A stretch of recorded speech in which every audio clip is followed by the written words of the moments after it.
નમસ્કાર. આજે 77માં પ્રજાસત્તાક દિન નિમિત્તે અમારા ગામના અમેરિકા સ્થિત સાવિત્રીબાનું સ્વાગત રણજીતાબેને કર્યું હતું.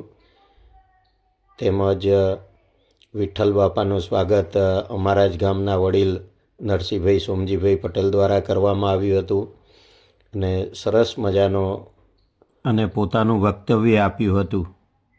ભાઈ બહેનો, શિક્ષકગણ, નાના ભૂલકાઓ, એ ખરેખર આનંદનો દિવસ છે. અમારા માટે એટલા માટેનો દિવસ છે કે આજે અમે બીજી વખત આ સૌભાગ્ય અમને પ્રાપ્ત થયું છે. એટલા માટે આપ સૌનો આ ચાન્સ આપવા બદલ અમે આપ સૌનો ખૂબ ખૂબ આભાર માનીએ છીએ.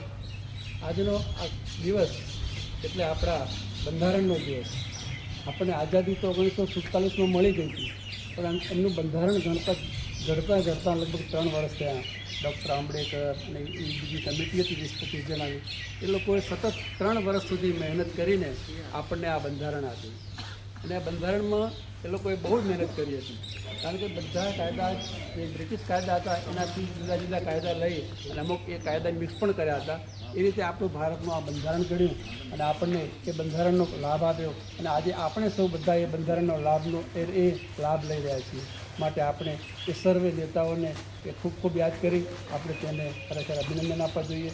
અને આપણા માટે જે આ બંધારણ ઘડાયું એ બંધારણથી આપણો આખો દેશ ચાલી રહ્યો છે. અને આજે બંધારણની આખા દુનિયામાં પ્રશંસા થઈ રહી છે.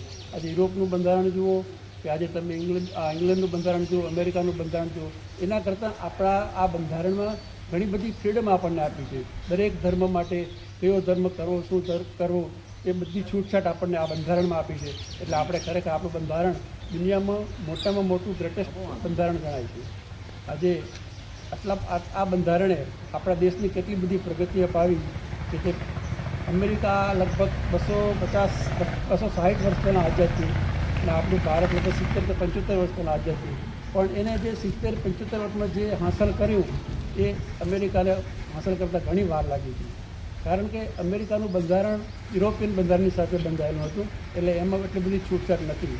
એમાં બધો મૂડીવાદ હતો. એટલે બધા પક્ષો એવા આવ્યા કે સૌના પક્ષ લેતા આવ્યા. જ્યારે આપણું બંધારણમાં બધા પક્ષો સાથે હતા. ગમે તે ગવર્મેન્ટ આવે તો બંધારણનું માન તો આપવું જ પડે.